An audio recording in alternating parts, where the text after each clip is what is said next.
Good morning, everybody. Welcome to today's devotion for February 22nd. Today's devotion is titled Schooled in Love. The Bible reading is from 1 John chapter 4, verses 16 to 21. And so we know and rely on the love God has for us. God is love. Whoever lives in love lives in God, and God in them. This is how love is made complete among us, so that we will have confidence on the day of judgment. In this world, we are like Jesus. There is no fear in love, but perfect love drives out fear, because fear has to do with punishment. The one who fears is not made perfect in love.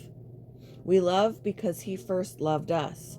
Whoever claims to love God, yet hates a brother or sister, is a liar.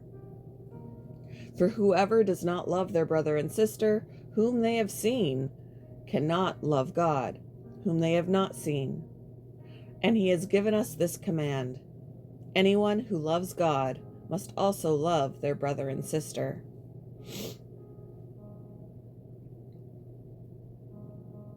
Woody Cooper stood in the loud mob the day Dorothy Counts, a black girl, enrolled in his all-white high school in North Carolina.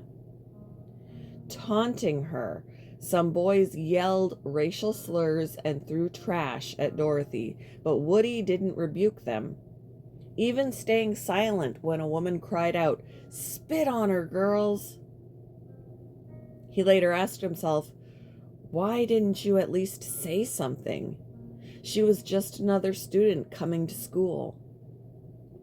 Haunted for decades by his sin of omission, especially after seeing himself in a news photo from that day, Woody finally reached out to Dorothy 49 years later to apologize.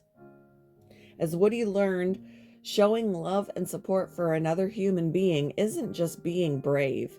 It's also making a choice to be like Jesus.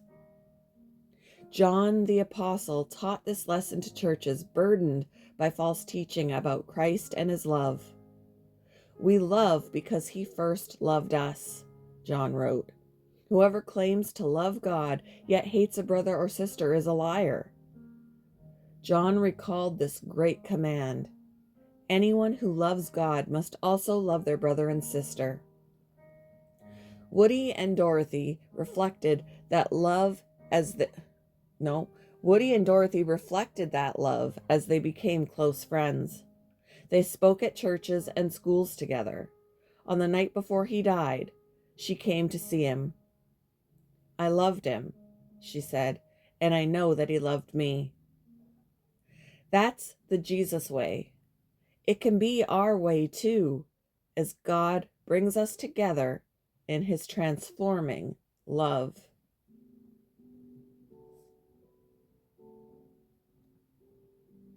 When have you failed to love like Christ? How can you better show his love? Thank you for joining me for today's devotion, and I hope you all have a wonderful day.